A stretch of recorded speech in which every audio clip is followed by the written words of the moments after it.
Bonjour à tous, je vous fais l'intro après avoir fini cette vidéo, donc je sais qu'elle est très longue, je suis désolé, j'espère que ça vous plaira quand même. Je fais la réparation mécanique de la Mini Cooper grise que je vous ai présentée il y a 2 semaines et j'espère que ça vous plaira. Donc je change la distribution, le boîtier d'eau, plein de choses. Bon, ça se passe pas vraiment comme prévu, la réparation me dure un temps et j'ai au moins autant de temps en recherche de panne, une panne qui n'était pas présente avant que je fasse tout ça. Mais bon, je vous laisse dans la vidéo et n'oubliez pas de me dire ce que vous en avez pensé en commentaire.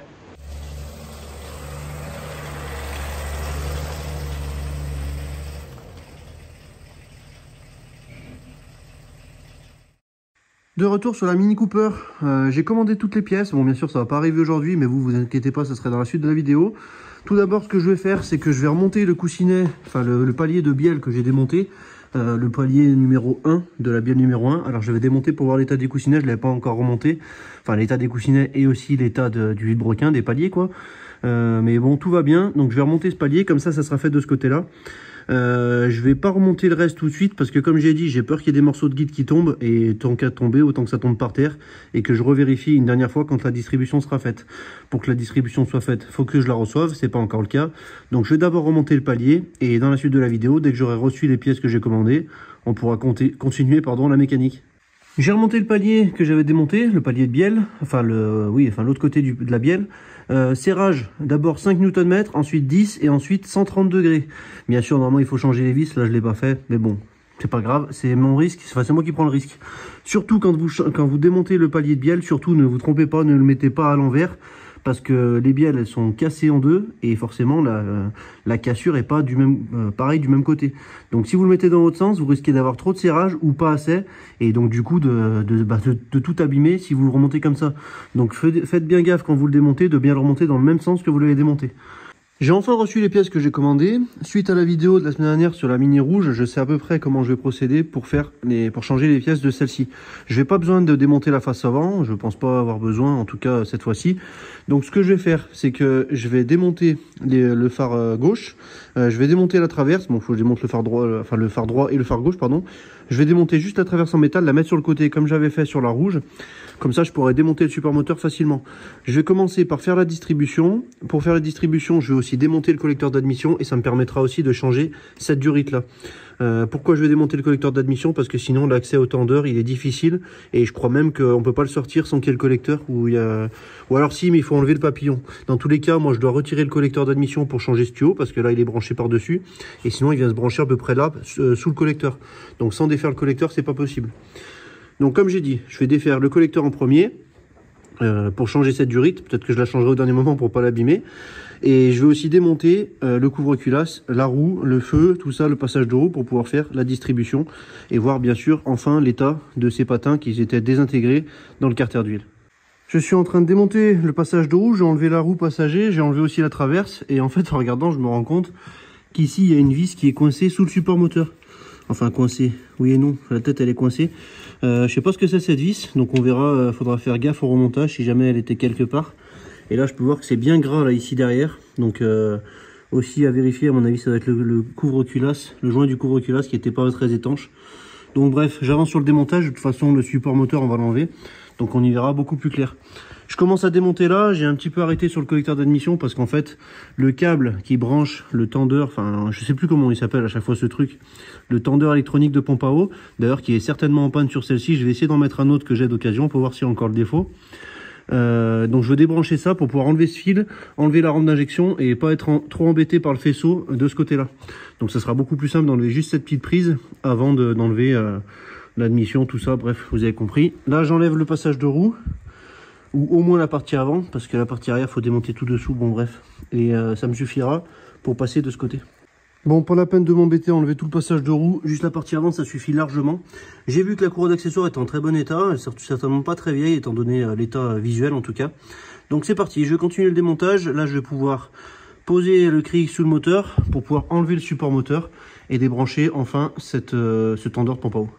Maintenant, comme j'ai dit, je vais soutenir le moteur en dessous du carter pour pouvoir démonter le support moteur côté distribution. J'en profite pour vous présenter un outil que Vevor m'a envoyé. Alors franchement, merci encore à Vevor. Il m'envoie souvent des produits pour que je les essaye. Et franchement, il faut être honnête, la plupart du temps, c'est des trucs que j'aurais acheté s'il ne me les avait pas envoyés. Ces crics, ça fait très longtemps que j'en ai acheté. Enfin, une fois, j'en ai acheté 4, mais la commande a été annulée. Et du coup, après, j'ai un petit peu laissé tomber. L'avantage de ce cric pneumatique, bon, déjà, ça s'utilise avec de l'air, donc principalement dans un atelier. Mais l'avantage, c'est qu'il lève droit. Et ça, c'est vraiment bien. Celui-ci, c'est un 3 tonnes. Bon, l'étiquette ici, elle est à l'envers. Mais ici, c'est un 3 tonnes. Donc, vraiment super pratique. En plus, avec sa poignée ici, comme ça, on peut le faire rouler. Là, la poignée, on peut la mettre dans différentes positions. Donc par exemple comme ça, un petit peu plus allongé, ou même encore plus. Si je vous montre, attendez. On peut même carrément la coucher quasiment par terre pour aller vraiment dessous. Franchement, super bien ce cric. Bon, encore une fois, c'est quelque chose que vous allez continuer de revoir. Parce que c'est vraiment super pratique. Là, bon, pour soutenir un moteur, ça porte pas très lourd. Bien sûr, on n'a pas besoin de 3 tonnes. Mais l'avantage par rapport au cric que j'utilisais par exemple sur la Mini Rouge dans l'ancienne vidéo pour soulever le moteur, et ben c'est que là, le manche il me gênait et le cric il tient quand même beaucoup de place. Là le cric, une fois qu'il sera sous le moteur, et ben on verra plus rien. Et la barre, je peux la laisser par exemple par terre. Alors oui, il y aura une barre par terre, mais dans tous les cas, et en plus je suis en train de réfléchir, non, si je la mets sur le côté, ça me gênera pas du tout. Donc ouais, gros avantage. Je vais prendre ce cric, je vais le mettre dessous pour supporter le moteur. Je mets un petit peu d'air. Donc c'est assez simple d'utilisation, vous en avez certainement déjà vu, mais je vous montre quand même. Donc là on branche l'air, là on ouvre la vanne. Quand on ouvre la vanne, et ben ça monte le cric, suivant on l'ouvre doucement ou pas. Et une fois qu'on veut descendre, on a juste à ouvrir celle-ci et ça libère l'air par l'échappement qui est là. Et vraiment super bien. En plus la vanne on peut la mettre à 180 degrés, donc fermé comme ça, ouvert comme ça ou comme ça. Pareil pour la verte. Franchement vraiment pratique. En plus là les vannes sont protégées derrière la poignée. Dès qu'on le met dans cette position là, on peut facilement le faire rouler où on veut. Ça fait pas un boucan monstre. J'avoue qu'il est plus léger que mon cric bleu. Alors mon cric bleu, je vais le montrer juste après, hein. C'est pas du tout comparable, mais c'est beaucoup plus léger. Ça s'emporte encore plus facilement. Bon bref. Et ça fait beaucoup moins de boucan aussi quand ça roule. Ça c'est une chose aussi qui fait bien mal à la tête avec les gros crics en acier. Le cric bleu dont je vous parle, c'est celui-là. Bon, effectivement, il a bien vécu. Il est très très bien, je vais continuer de m'en servir. Mais c'est vrai qu'il prend beaucoup plus de place. Il lève aussi lourd. Alors, il lève légèrement plus haut. Je crois qu'il lève 4 cm plus haut, celui-là, par rapport à l'autre. Mais celui-là, il lève droit au début et puis après, il se décale. C'est d'ailleurs à cause de ça que j'ai fait tomber la dépanneuse dans le train avant, que ça m'a tordu la barre de direction lorsque j'ai déchargé la C4, pour ceux qui suivent. Donc pour la prochaine voiture que je ferai, je vais aller retourner la chercher avec ma dépanneuse. Et je pense que je vais avoir le même souci que pour le déchargement avec la C4. Et du coup, ça sera bien pratique d'avoir l'autre cric pour pouvoir lever l'avant de la dépanneuse si besoin, si j'arrive pas à trouver une autre solution d'ici là. Bref, je le mets sous le moteur, en tout cas l'autre. Et puis comme ça, je peux soulever le moteur et démonter le support moteur. Donc là, je l'ai mis comme ça le manche il me gêne pas devant. À droite, enfin de l'autre côté, je l'ai pas mis parce que lorsque je vais démonter la pompe à eau, bah, le liquide il va tomber. Et j'ai pas envie de le pourrir tout de suite. Donc là je l'ai branché à l'air, là il est en dessous du moteur. Et lorsque je vais ouvrir la vanne, normalement ça va le lever, voilà, comme ça. Alors faut faire attention parce que j'ai pas envie de soulever la voiture non plus. Voilà, je pense qu'il en faut pas plus. Là au moins ça me soutient le moteur, je peux démonter le support moteur. Bien sûr, encore une fois, tous les liens dans la description pour les outils que j'utilise dans les vidéos. Je viens de démonter le support moteur et du coup je tombe sur cette vis qui était coincée en dessous. Je sais pas trop à quoi elle pourrait correspondre. Ça me rappelle rien du tout cette vis. Donc je vais regarder un petit peu de partout, voir s'il manque pas quelque chose. Et dans tous les cas, si je trouve, ben, je la mets de côté et puis comme ça je pourrai la remettre. J'en arrive du coup au connecteur que je voulais enlever. Bon, c'est un peu gras tout ça. On peut voir ici que le truc il bouge pas mal. Alors je sais pas si c'est vraiment normal, faudrait que je regarde sur l'autre que j'ai d'ailleurs. Et la prise, je suis même pas sûr qu'elle était bien enfichée dedans parce que j'ai à peine tiré dessus, ça s'est enlevé. Sur l'autre moteur, j'ai un clip, alors je trouve ça un peu bizarre. Bon bref, dans tous les cas, je pense que je vais changer le tendeur là parce que j'ai quand même le défaut. Malgré que la pompe à eau tourne, donc je sais pas trop, à voir. Dans tous les cas, ce tendeur, encore une fois, je vais enlever l'enlanguette pour le tirer, mais bon pour le moment c'est pas nécessaire. Là j'ai enlevé ce fil, ça va me permettre de retirer le faisceau avec les injecteurs et de retirer le collecteur d'admission. Et ensuite je continuerai de ce côté, il faudra démonter ce support pour enlever les vis de guide. Je vous l'ai dit déjà 15 fois, mais peut-être que vous tombez sur cette vidéo pour la première fois. Donc ce support, il y a 4 vis ici. C'est le support du support de support moteur. À chaque fois, j'aime bien dire ça. Et du coup, bah, derrière, il y a la vis qui se trouve à peu près par là, du guide côté échappement. Le guide à l'arrière, ici, il y a le tendeur et une vis plus bas. Donc c'est pareil, il faut démonter dans tous les cas, je crois, il faut démonter dans tous les cas ça parce que la vis est derrière. Et il y a une autre vis, encore une fois, qui doit être par là. Donc pareil, il faut peut-être démonter aussi le tendeur d'accessoires. Je vais voir. Je vous tiens au courant par la suite. Là, ce qui se passe, c'est que je vais enlever la rampe d'injection. Et comme ça, je pourrais démonter le collecteur, en tout cas le retirer un petit peu en arrière pour pouvoir changer cette durite qui est cassée. Je vous l'ai déjà montré la dernière fois. Elle a été cassée et rafistolée. À mon avis, il y avait une prise d'air sur le moteur. Dans tous les cas, cette durite, je ne peux pas la laisser comme ça. Je vais la changer. Et on vérifiera la prise d'air un peu plus tard avec la machine à fumer, comme d'habitude. Je suis en train de démonter les écrous ici du collecteur. Il y en a 5. Et j'en ai démonté un qui était un peu trop fin, qui ressemblait pas vraiment à celui d'origine.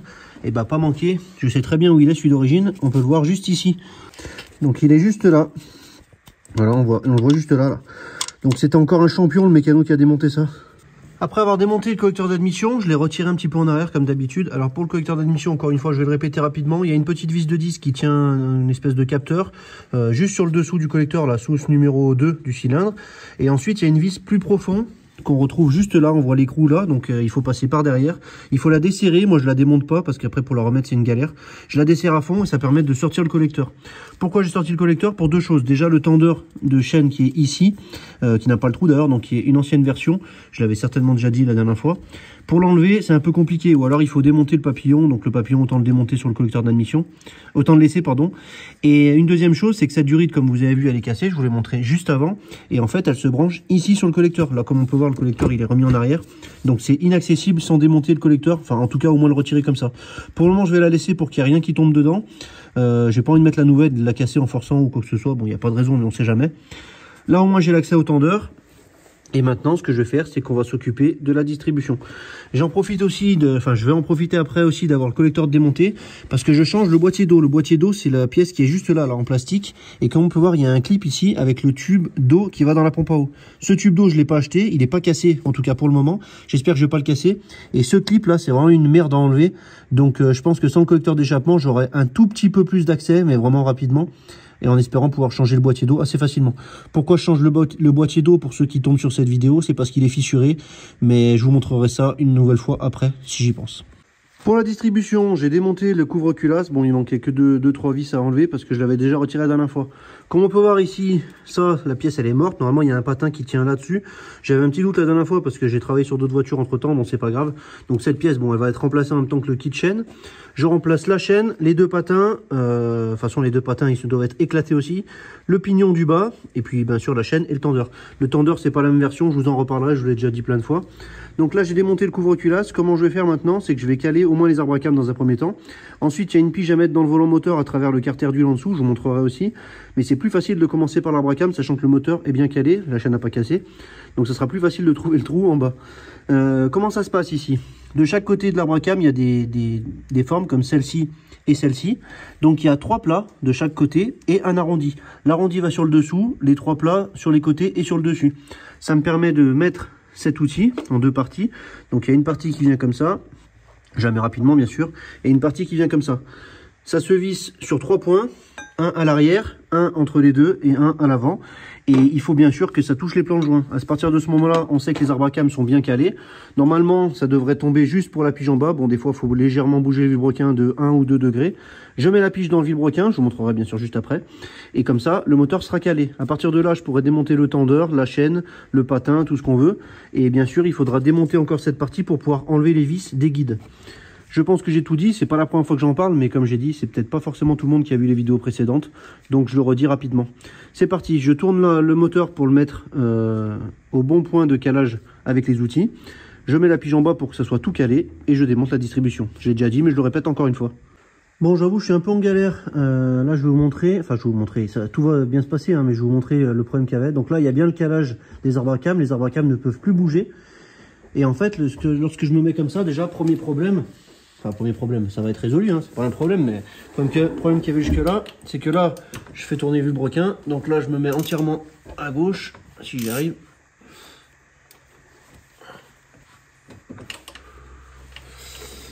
Si j'y arrive, parce que là, avec le trépied, j'arrive plus à passer. Ah, voilà. Alors si je me mets entièrement à gauche, voilà. Donc là je suis embuté. On peut voir que les arbres à cam peuvent légèrement bouger forcément. Il y a un minimum de jeu, ce qui est normal, sinon on n'arriverait pas à mettre l'outil. Et maintenant lorsque je vise, que je vais dans l'autre sens, alors il faudrait que j'arrive à vous montrer. Je ne sais pas si vous voyez la clé là. Non, vous voyez rien. Je vais vous décaler un peu. Voilà, donc là, ce qu'on regarde, c'est les arbres à cam qui tournent et ma clé qui est juste là. Je vais essayer de le mettre comme ça. On va voir le jeu qu'il y a, comment j'arrive à faire tourner le vilebrequin avant que les arbres à cam y tournent. Donc là, si je me mets comme ça et que je tourne légèrement, voilà. Vous avez vu tout ce que je peux tourner sans que les arbres à cam tournent. Donc là, il y a énormément de jeux dans la distribution. Ça, c'est le premier problème. C'est pas grave. Je vais remplacer la distribution. Le deuxième problème, c'est que dans toute cette course, j'arrive pas à trouver le trou pour mettre la pige dans le vilebrequin. Bon, je vais finir par la trouver. Je vais me faire chier pendant un moment, mais c'est pas grave. Quand la distribution est bien calée en haut et qu'il n'y a pas de jeu, et ben le trou il tombe à peu près en face. Il faut au pire décaler le vilebrequin de 1 ou 2 degrés et on est dedans. Là, je vois pas le trou avec la caméra Vevor. D'ailleurs, je vous mettrai dans la description. Je m'en sers tout le temps. Elle est vraiment géniale, cette caméra aussi. On peut incliner le bout, là. Je vous avais déjà parlé plein de fois. Je vais essayer de trouver le trou pour pouvoir mettre cette pige et enfin pouvoir caler ce moteur. Mais j'avoue que là, je perds du temps à cause de ça. Bref, je vous aurais montré au moins le jeu qu'il y avait. Pour moi, c'est énorme. Donc, dans tous les cas, ben, c'est bien de remplacer cette distribution. Et avec le boucan qu'elle faisait, heureusement qu'elle n'a pas cassé. Bon, on est sur le dessous de la voiture. Donc là, j'ai réussi à mettre la pige au bout de 20 minutes. J'en ai vraiment chié, j'arrivais pas à trouver le trou. Maintenant, le vilebrequin, il bouge plus, les arbres à cam, ils bougent plus. Et effectivement, en fait, c'était décalé. Impossible de trouver le trou. Donc, j'ai desserré les deux déphaseurs pour pouvoir faire tourner le vilebrequin sans que les arbres à cam tournent. Parce que sur toute la plage, malgré qu'elle avait du jeu, hein, sur toute la plage que j'avais disponible, j'arrivais pas à voir le trou en face. Heureusement que j'avais la caméra, parce que sinon, j'aurais pas eu passer encore plus de temps. Déjà 20 minutes, j'en pouvais plus. Donc là, c'est tout bon, c'est tout bien calé. Donc la distribution, en plus d'être bien abîmée, elle était décalée. Donc bon, j'ai vraiment de la chance que ça soit pas pire que ça. La voiture fonctionnait pas si mal. Bon, j'ai pas trop tiré dedans non plus en rentrant parce que j'avais pas envie de casser le moteur. Mais vraiment, c'était urgent de s'en occuper. Donc là, maintenant, c'est bon. Ce que je vais faire, c'est que je vais démonter le support du support, là, avec les 4 vis, comme j'ai dit. Je vais voir où se trouvent les vis pour les patins. Et puis, comme ça, je pourrai sortir tout l'ensemble. Là, je vais commencer à démonter cette pièce-là, le tendeur. Les déphaseurs, je vais les enlever. Ouais, je vais enlever les déphaseurs, mais je vais laisser cette pièce. Je vais voir. Bon, bref, j'avance sur le démontage et je vous tiens au courant. J'ai démonté du coup le tendeur de pompe à eau. Donc en fait, comment ça se passe? La courroie, elle tourne d'un côté. Et lorsque le tendeur ici, il se rétracte, et ben ça appuie sur l'extérieur de la courroie. Et de l'autre côté, il y a la poulie de pompe à eau avec le caoutchouc. Donc la poulie de pompe à eau, nickel, le caoutchouc, il est pas bien vieux. Cette pièce, c'est une Daico. Alors je pensais au début qu'elle avait été changée, on peut voir la Daico. Mais la date que je vois de l'autre côté ici, c'est 2009. Alors je sais pas trop, juin 2009. Je sais pas si ça se verra bien ici. Donc ça correspond plutôt à la date de la voiture. Donc ça a peut-être jamais été changé. Au début, avant que je démonte les 3 vis pour l'enlever, j'arrivais pas. Alors j'ai réussi à déclipser la tirette là. Donc là, si je la tire un peu la tirette, là elle est prise, voilà. Donc normalement elle se rentre là-dedans. Et comme on peut voir, alors je vais mettre mon pied. Lorsque je tire dessus, oh, ça marche une fois sur deux. Là ça marche pas par exemple. Voilà, là ça marche. Donc c'est censé détendre ça. Donc là ça a l'air de marcher. Au début quand c'était dans le moteur j'arrivais pas à la détendre, mais est-ce qu'il y avait une tension autre part? La languette on la tire, on peut l'accrocher ici pour la laisser détendue. Bon ça après c'est pure information. Ici ça bougeait un peu, mais en fait il n'y a rien de grave. Parce que dessous il n'y a pas les câbles, il n'y a rien. Les câbles doivent passer dans le truc blanc. Donc je pense pas qu'il y ait quelque chose de grave. Visuellement il n'a pas l'air abîmé, mais j'ai quand même un défaut sur dans la valise par rapport à ce boîtier là. Il était bien branché, enfin je pense, je vous en ai parlé juste avant. Dans tous les cas, c'est quand même difficile d'accès. J'en ai un autre d'occasion qui était censé fonctionner, donc je vais le mettre. Et puis on verra bien s'il faut le rechanger encore. Et ben, je le rechangerai, c'est pas la mer à boire non plus. Mais bon, c'est vrai que c'est pas l'endroit le plus accessible. Ensuite, je disais que la courroie d'accessoires était en bon état. Et ben finalement, pas du tout. Là, elle est bien défoncée. Je sais pas ce qui a pu se passer pour faire ça. Est-ce que... Je sais pas. Franchement, c'est un peu bizarre. Là, elle est carrément décollée, c'est trop bizarre. Et donc là, en plus, j'ai vu qu'elle était un petit peu courte. Normalement, c'est une 905. Bon, c'est pas très grave. Et je crois que là, il y a la date. Voilà, 2023. J'ai l'impression que c'est 2023. Donc, elle est pas très vieille. L'alternateur a été changé. Il faudrait que je me replonge dans les factures. Je vais regarder et je vous redis. Donc, effectivement, en regardant dans les factures, j'ai vu que le 9 janvier 2024, l'alternateur ici a été changé. Donc ça correspondrait avec le changement de courroie 2023. Ça serait logique d'en plus de changer la courroie en même temps. Mais maintenant, pourquoi elle s'est désagrégée? Ça, c'est bizarre. Je vais être obligé de démonter la poulie d'ampeur. Donc je verrai si elle est abîmée ou quoi que ce soit. Je vais essayer de vérifier un petit peu les roulements du tendeur. Mais je pense que le tendeur, il a l'air neuf aussi. Donc le tendeur, c'est la pièce qui est là. Ça a l'air neuf aussi. Donc franchement, je sais pas trop. Je vais regarder aussi la poulie de compresseur de clim. Voir s'il y a un problème. Et dans tous les cas, alors je sais pas si ça se verra là. Voilà, là on voit la poulie de pompe à eau, non on verra pas bien. Mais en fait, sur la C4 par exemple, j'avais la poulie qui était très abîmée. Le caoutchouc ici de la poulie il était très abîmé. Et là on peut voir sur celle-ci qu'il est en bon état. Dans tous les cas c'est pareil, la poulie de pompe à eau je vais la démonter pour pouvoir purger le liquide de refroidissement un maximum. Parce que la couleur qu'il y a dedans elle me plaît pas et c'est pas le même que je vais remettre. Donc plutôt que de mélanger des couleurs, tout ça, je préfère vidanger correctement. Et de toute façon maintenant que j'y suis, c'est pas grand chose à faire. Je vais enlever maintenant ce support là que je vous disais. Et je vais voir s'il y a quelque chose d'autre qui me gêne pour enlever les vis des guides. Ah oui, j'ai enlevé aussi les déphaseurs d'Abracam entre temps. Et le tendeur. Bon, j'ai encore trouvé une vis qui est tombée. Ça correspond bien à des vis du Mini. Il me semble pas que ça soit moi qui l'ai démonté. Je sais pas. Je trouve ça bizarre. À moins que ça soit celle du collecteur. Mais je crois qu'elle est plus longue que ça. Je trouve ça un petit peu bizarre. Du collecteur d'admission, pardon. À voir si elle est démontée. Bon, je regarderai ça un peu plus tard. Mais bref, elle est tombée. Bon, ça n'a pas l'air, le collecteur bouge pas. Donc cette vis, pareil, je la mets de côté. J'espère qu'il manque pas une vis quelque part, mais bon, je le verrai vite. J'ai démonté la poulie d'ampère, comme on peut voir, et c'est bien pourri. Bon, on n'en voit pas, j'ai pas mis le flash, mais c'est bien pourri. Donc je vais nettoyer avant d'ouvrir la poulie de vilebrequin, parce que j'ai pas envie que ça tombe dedans. Et on peut voir, en haut, là, c'est les deux vis basses des deux patins. Celle qui est du haut, elle est juste là. On la voit juste là. Donc ces trois vis, il faudra les enlever. Une fois que j'aurai nettoyé, j'enlèverai le boulon central là. Et je pourrai retirer la pièce, le moyeu ici, pour pouvoir retirer tout ce qui reste. Donc le pignon de vilebrequin, et la chaîne et les guides. La poulie d'ampère, je l'ai démontée. Elle a l'air d'origine, mais elle est en très bon état. Donc bonne nouvelle. Il n'y a pas de marque dessus. Enfin de marque... la marque de la poulie quoi en tout cas. Il n'y a pas de marque non plus qui aurait pu faire les traces sur la courroie. Mais bon, vu que les traces sur la courroie sont sur l'extérieur, donc c'est parti. Je nettoie cette partie-là, la partie la plus agréable évidemment. Et puis ensuite, je démonte la poulie centrale pour pouvoir enlever ce qui reste de la distribution. J'ai nettoyé la partie là, j'ai voulu démonter la vis centrale, forcément ça venait pas. Avec une grande barre, des rallonges et tout, j'arrivais pas à dévisser. Bon, vous allez croire que c'est encore une pub pour Vivor dans toute la vidéo, mais malheureusement, c'est grâce à eux que ça m'a sauvé. Ils m'avaient envoyé ça à l'époque, je vous en avais déjà parlé. C'est un appareil à induction, donc ça chauffe à l'intérieur de là électriquement. Et du coup, j'ai chauffé la vis de vilebrequin. Je l'ai mouillé un peu pour la refroidir, j'ai attendu quelques secondes. J'ai dévissé, c'est venu tout seul. Franchement, là, ça m'a sauvé la vie. En plus, mon compresseur, il est tombé en panne. Bon, ça, c'est un autre problème. Du coup, ma grosse clé à choc, je pouvais plus m'en servir. Bref, ça s'enchaîne. Forcément, les problèmes, ça arrive jamais quand on veut. Bon, le compresseur, je dois pouvoir m'en passer pour le moment. Il faudra quand même que je regarde en dehors de la vidéo, bien sûr. Mais là, cette vis, j'ai réussi à la démonter. Je démonte les trois vis de guide et on pourra enfin sortir le kitchen qui était défectueux sur ce moteur. J'en peux plus. Allez, c'est bon, j'ai enlevé la poulie centrale, j'ai enlevé la pièce, le moyeu qui est au milieu. On peut voir la chaîne de distribution avec le pignon qui va sortir par le haut. J'ai enlevé les deux vis de guide ici, j'ai enlevé la vis de guide là. Donc la chaîne, elle tient juste là, je vais la tirer en l'air et ça va tout venir vers le haut.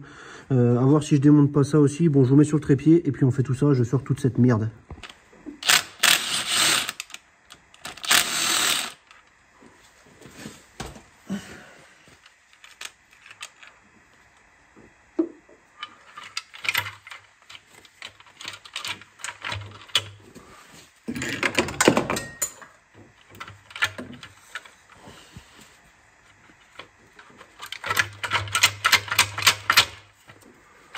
C'est pas normal que ça vienne pas.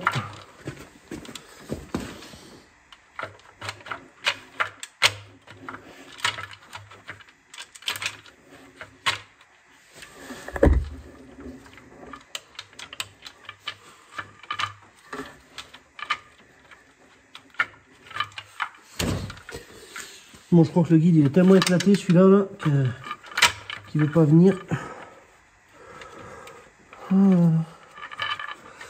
Ça va être une millière de sang. Et ben voilà. Et ben dis donc. Donc là il y a le pignon, la chaîne, que je vais changer bien sûr.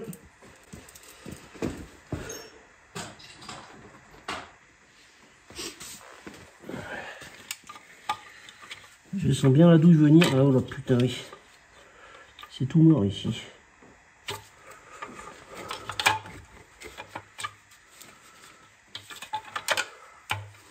Bon là voilà la connerie que j'ai faite. J'avais laissé la jauge comme un con. Bon, je vais essayer de la redresser. Si j'arrive pas, je la recommanderai, ça coûte pas grand chose. Mais en fait il faut l'enlever parce qu'elle passe dans le guide côté échappement. C'est vrai que honnêtement, même maintenant que je vous le dis, je me rappelais pas le savoir avant. Bon, bah, c'est comme ça, tant pis, j'ai abîmé ça, c'est pas très grave. Et encore, je l'ai abîmé. C'est un fil de métal, hein, donc si je le remets droit, ça devrait le faire. Bon, bref, j'enlève enfin les guides et je verrai pour la jauge après. Alors, le premier, donc il est bien cassé ici. Il est cassé aussi un peu plus haut. Donc bien sûr, je vérifierai qu'il n'y ait pas des morceaux qui soient tombés dedans. Le carter, je l'ai remonté juste provisoirement. Je viens de voir que c'était un JWIS, donc c'est bien la marque d'origine. Le deuxième, forcément, il est... Ah bah, il n'est pas cassé, le deuxième. Le deuxième, il n'a pas l'air cassé. Normalement, le premier, il vient s'enclipser comme ça. Bon, je vous montrerai bien sûr sur le prochain. Donc là, en plus, il y a une date. Ouais, c'est ça, 2009, juillet 2009. Donc ça correspond bien. Ça n'a jamais été changé. Je vais essayer de voir à l'intérieur si je vois pas des morceaux. Comme j'ai dit, de toute façon, c'est pas très grave. Le carter d'huile, je compte le renlever en dessous. Je l'ai juste remonté provisoirement, j'ai pas fait le joint. Donc je vais le renlever. En plus, j'ai pas remis la pompe à huile. Donc dans tous les cas, je suis bien obligé d'y démonter.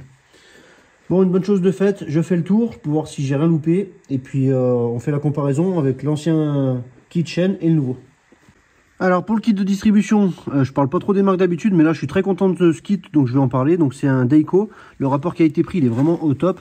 En plus il est un petit peu plus complet que d'autres kits de distribution, mais après ça sera à vous de faire le choix si vous voulez. Avant de vous dire ça, j'ai retrouvé encore des morceaux, et j'ai même un morceau qui est retombé dans le carter d'huile. Enfin au début il était pas en bas, mais en essayant de l'attraper il est tombé dans le carter d'huile, donc heureusement je vais redémonter tout ça, mais je vous y montrerai bien sûr après. Donc on va comparer ce guide, c'est le même que celui-là. Comme j'ai dit, celui-là, bon je vais vous raccourcir, celui-là il n'a pas été cassé. Celui-là, c'est le même que celui-là. Donc comme on peut voir, rien à voir. Il est beaucoup plus grand, forcément toute la partie qui dépasse là c'est pour l'attacher avec l'autre guide. Je vous montrerai bien sûr juste après. Et donc toute cette partie elle est abîmée. En plus on peut voir aussi que cette fixation elle a été améliorée, enfin ça a été changé. La distance entre ici et ici est beaucoup plus large que d'origine. Donc comme on a dit, il y avait une faiblesse et ils ont dû s'en rendre compte. Donc c'est pour ça je pense qu'ils sont un peu différents. Ensuite, le nouveau tendeur, il a un perçage devant. Ce perçage, il sert à faire une espèce de fabrication d'un faux tendeur. Mais bon, moi j'ai le faux tendeur compris dans le kit de distribution, donc j'ai pas besoin de ça. Et en plus de ça, j'ai remarqué qu'il était légèrement plus long. Ou alors c'est la course de l'ancien qui a un petit peu perdu. Donc forcément, le nouveau tendeur, il est mieux.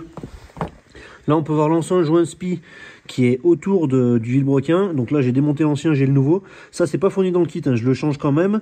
Comme ça refait l'étanchéité, c'est bien. Bien sûr, il y a la nouvelle chaîne, un nouveau pignon. Et cette dernière pièce, donc c'est celle qui vient par-dessus, qu'on peut voir, il y avait carrément plus du tout le guide en plastique sur l'autre. Et c'est pas moi qui l'ai enlevé, hein. Il est vraiment tombé dans le carter. Donc il y avait vraiment besoin de faire cette distribution. En plus de tout ça, pour moi, elle était décalée. Alors, est-ce qu'elle s'est décalée à cause de tout ça qui a cassé? Je ne sais pas. Mais bon, dans tous les cas, c'est très bien de la changer. Moi, je vous conseille de le faire, surtout si votre Mini R56, elle a quelques années comme celle-ci. De toute façon, les Mini R56, elles commencent un petit peu à dater, même si c'est pas encore des voitures anciennes. Elles ont facilement plus de 10 ans.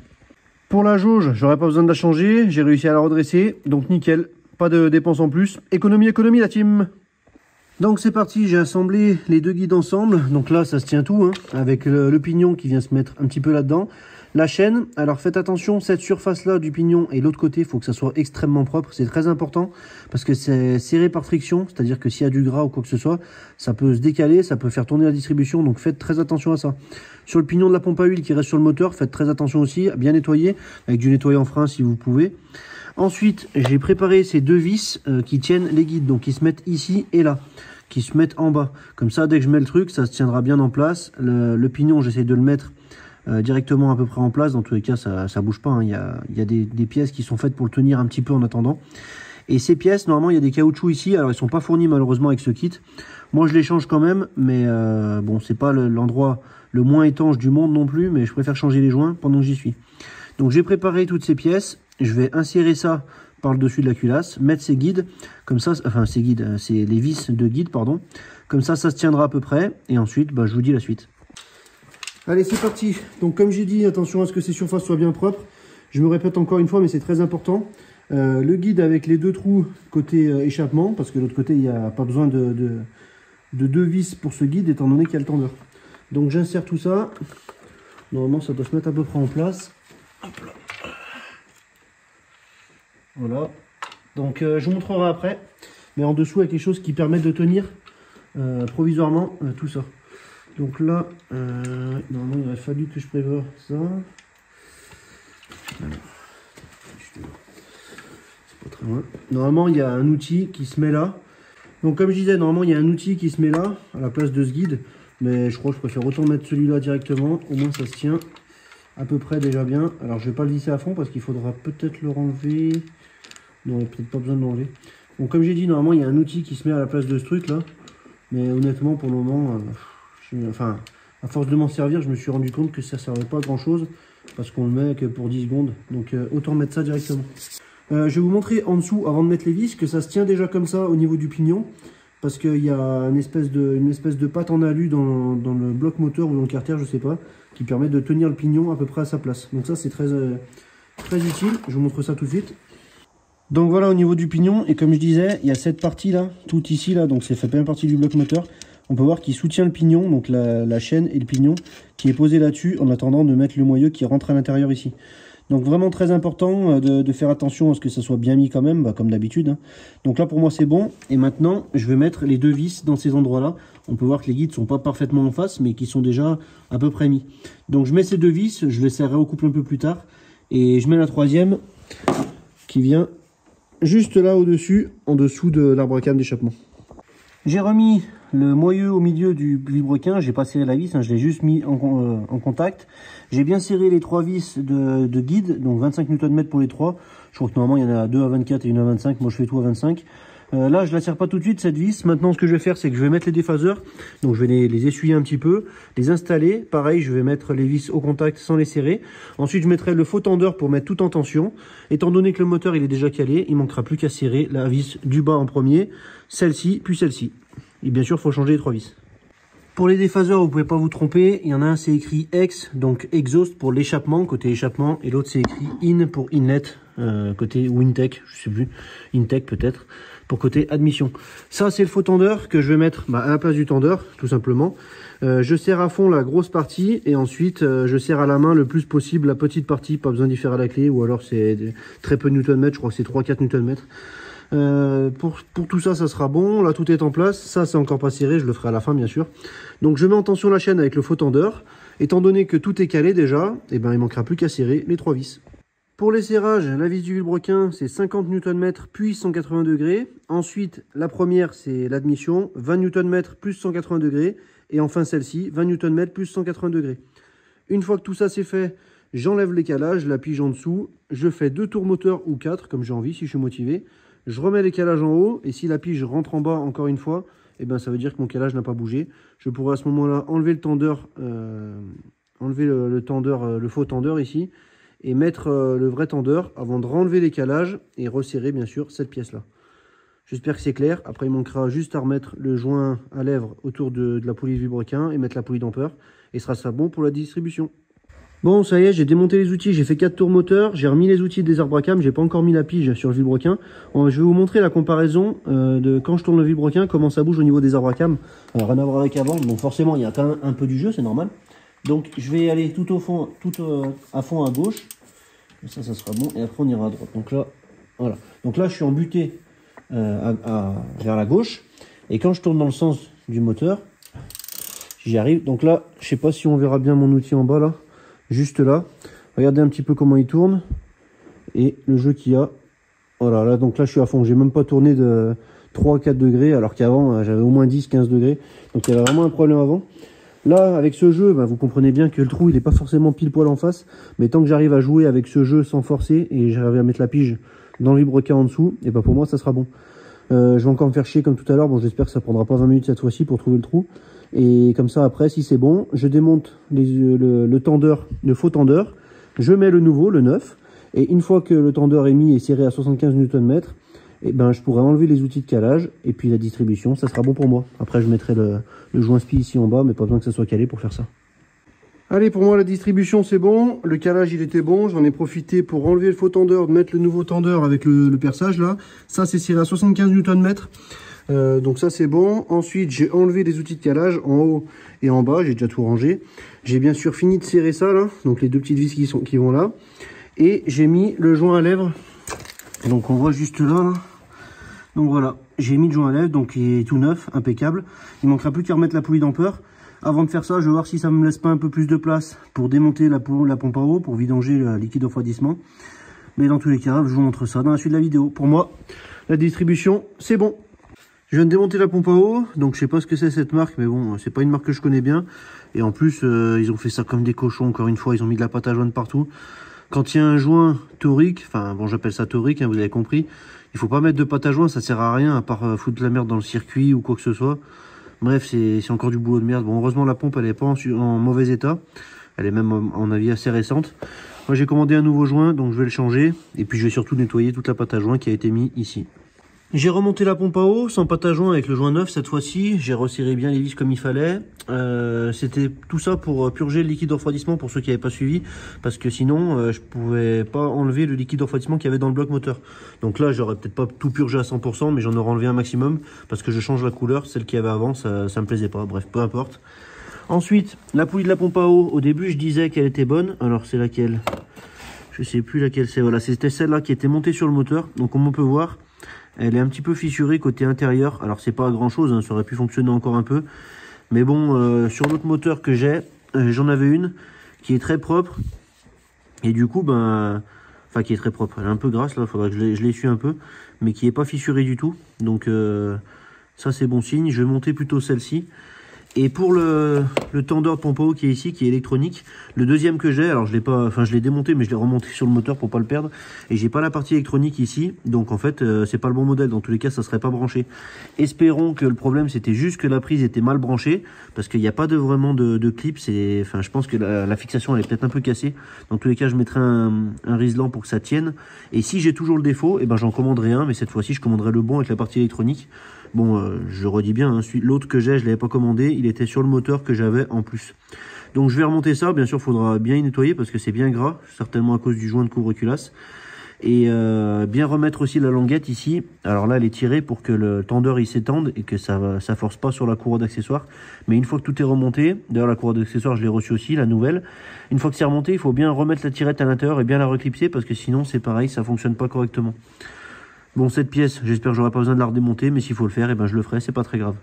Allez, c'est bon, j'ai remonté la poulie, j'ai remonté le tendeur, j'ai remonté aussi, enfin j'ai refixé ici le passage du câble de l'alternateur. Il manquera à rebrancher le tendeur. Et avant de passer les câbles, je vais changer la durite là qui est fixée sous le collecteur d'admission. Donc il faut pincer comme ça. Bon, c'est un petit peu galère, c'est impossible à filmer déjà, donc déjà que c'est galère à faire. Donc je remplace cette pièce, comme ça j'aurai le tuyau, et ensuite je pourrai remonter le collecteur d'admission, la rampe d'injection et rebrancher ce capteur, remettre le support moteur, ça sera bon pour ce côté-là, et ensuite on passe de l'autre côté. J'ai remplacé cette durite, donc c'est bon, elle est encore souple, nickel. C'était bien chiant à changer, mais au moins ça c'est fait. J'étais en train de remonter le collecteur, honnêtement je viens de le renlever parce qu'en fait je viens de me rappeler qu'il y a l'agrafe ici et l'accès est beaucoup plus simple sans le collecteur. L'agrafe qu'il y a ici entre le tube et le boîtier d'eau que je vais changer juste à l'instant. Bon là c'est pas très pratique, il y a un petit peu le bordel là, mais il y a 3 vis autour du boîtier. Je vais enlever toutes les durites, bien sûr en prenant des photos pour bien repérer là où elles vont, pour pas me tromper au remontage. Et je mets le nouveau boîtier à la place de celui-là, qui est fissuré. Bon, j'ai fait de la place ici avec le faisceau, j'ai débranché ces deux prises que j'ai bien repérées parce que la couleur qui vont dedans, c'est pas la même, par contre c'est le même branchement. J'ai enlevé les deux durites ici et je me suis aperçu que ce fil là, donc noir, il doit se brancher certainement ici, et il n'était pas du tout branché, il était coincé juste à côté. Et c'est pas moi qui l'ai débranché, donc je trouve ça un peu bizarre. Je regarderai à quoi ça correspond ça une fois que j'aurai démonté le boîtier. Et puis je vous tiendrai au courant si j'ai pas oublié. Là il me manque les deux durites à l'arrière à enlever, et ensuite les 3 vis autour du boîtier, plus le clip à l'arrière, pour pouvoir retirer ce boîtier. Bon, le boîtier d'eau c'est bon, j'ai réussi à l'enlever, j'ai pas fait de casse, il est juste là. La mauvaise nouvelle, bon pour le moment c'est que théorique, mais la prise qui n'était pas branchée à l'arrière ici, ça correspond bien au thermostat électronique. Donc si le thermostat n'était pas branché, il risquait pas de s'ouvrir. Donc j'espère qu'elle n'a pas fait une surchauffe et qu'il n'y a pas un joint de culasse. En tout cas j'espère vraiment, parce que sinon ça me fera encore démonter une culasse. Mais bon, maintenant comme vous avez vu dans la vidéo, j'ai l'habitude. Il y a encore monsieur pâte à joint qui est passé par là, merci à lui. Donc on peut voir à l'intérieur, c'est un peu dégueulasse aussi. Pourtant c'est censé être du liquide de refroidissement. Bizarre, bon il n'était pas sale le liquide de refroidissement, mais là le boîtier, je sais pas, un peu bizarre. Je vais comparer avec le nouveau que j'ai acheté, j'espère que c'est le bon. Et à voir s'il ne faut pas récupérer la sonde de température qui est juste là. Et sinon, j'ai plus qu'à mettre ça. Je remets en place tout ça. Et puis j'espère qu'il n'y a pas de joint de culasse encore une fois. On verra ça au remontage. Ça pue de plus en plus. Je viens de voir que c'était 2018, donc ça a déjà été changé. Il y a de la pâte à joint ici aussi. Donc à mon avis, il y a un autre problème. Bon, celui-là, il était fissuré, donc dans tous les cas, il était cuit.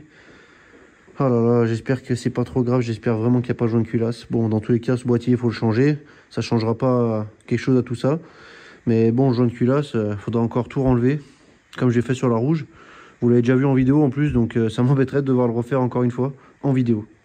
Le nouveau boîtier d'eau, c'est vraiment le même. Il y a même la sonde de température, j'avais pas vu encore. Le thermostat, c'est tous les mêmes branchements. J'avais vu que certains boîtiers avaient un faisceau différent, avec un faisceau adapté. Là, tout correspond bien, donc ça a sûrement déjà été changé. Et en plus, heureusement, parce que j'avais pas le nouveau faisceau avec ce boîtier. Ou alors ce moteur n'était pas concerné, je sais pas. Dans tous les cas, j'ai le nouveau joint aussi. Le nouveau joint torique ici aussi. Franchement, c'est un boîtier d'eau bien complet, je suis assez content. Je vais le mettre en place, sans pâte à joint, bien sûr, encore une fois. Et puis remonter toutes les durites. Et puis on pourra remonter le collecteur d'admission et tout le reste. En espérant que je me fasse pas trop chier pour le clip à l'arrière. J'ai remis en place le nouveau boîtier d'eau. J'ai réfléchi en fait la pâte à joint, tout ça, monsieur pâte à joint. C'était un petit peu avec la pompe à eau. La pompe à eau, ça date de 2022. Cette personne, elle a pas enfin, il n'y a pas de facture de lui depuis. Ensuite, toutes les factures qu'il y a après, même la somme, elle est cohérente par rapport à ce qui est écrit. Donc, je pense pas qu'il y ait eu des redémontages de pompes, de pompes à eau, de boîtier d'eau pour remettre de la pâte à joint. Ça fait quand même un bon demi-chantier. Donc, je pense que ça date de là. Donc, 2022, 156 000 km si je me souviens bien. Donc, ça ferait presque 20 000 km et 2 ans et demi pour dans cet état-là. Je parle de ça par rapport au thermostat qui a été débranché, au risque de joint de culasse. Alors bon, j'en serais pas sûr tant que j'aurais pas testé. Dans tous les cas, ça me semble quand même beaucoup pour un joint de culasse. Je pense pas que ça aurait pu tenir aussi longtemps avant que le moteur il lâche ou qu'il y ait un autre problème. Bon bref, peut-être que je me trompe. Le boîtier d'eau, je l'ai remis. La graffe, je l'ai remis beaucoup plus facilement que je pensais. Là, je sais pas si on la verra là-bas au fond. Alors déjà, si on arrive à faire la mise au point. Voilà, elle est là-bas, la graffe. Là, je sais pas si vous la voyez. Si j'avais passé ma main, voilà, juste là, vous voyez, sous mon doigt. Et du coup, comme on peut voir, ma main, elle passe super facilement grâce au passage vers le collecteur d'admission ici. Donc franchement, ça c'est bien fait. J'avais mis comment ça s'appelle, de la graisse silicone pour que le joint il s'enfonce parfaitement. Et là, j'ai serré les 3 vis du boîtier, donc tout est en place. Il manque plus qu'à remettre les durites, le collecteur d'admission et puis le faisceau. Et à voir ce que je fais par la suite. J'ai prévu autre chose, mais là, tout de suite, je me rappelle plus. Bon, j'ai voulu tester le circuit de pression, enfin le circuit de refroidissement, pardon, avec de la pression. Juste avec de l'air, j'arrive pas à dépasser 0,8 bar. J'entends l'air qui sort par là. Alors au début, j'avais un doute là, pour là-bas, mais non, c'est bien par là. Et je crois que c'est 7 durites. J'ai passé la caméra dessous, alors c'est tout mouillé parce que je voulais que ça fasse des bulles. Il me semble que c'est cette durite qui est mal mise ou alors qui est... je sais pas, je vais essayer de déplacer le collier, de tourner un peu la durite, je vais voir si j'arrive à régler ça. Au début j'ai eu peur, je me suis dit il manquerait plus que le boîtier soit déjà fissuré, mais bon, je pense pas que ça soit ça cette fois-ci. Depuis la séquence que vous venez de voir, il y a au moins 2 heures. Donc ce que j'ai fait, c'est que j'ai resserré les colliers. Donc j'ai resserré celui-là. Après c'était les deux du fond, donc j'ai resserré les deux petits comme ça. Quand je dis resserré, c'est que je les ai pincés dans les deux sens pour que ça soit toujours bien rond quand il est serré. Et j'ai remis. Alors toujours à l'air, j'arrivais difficilement à dépasser un bar, j'entendais une fuite.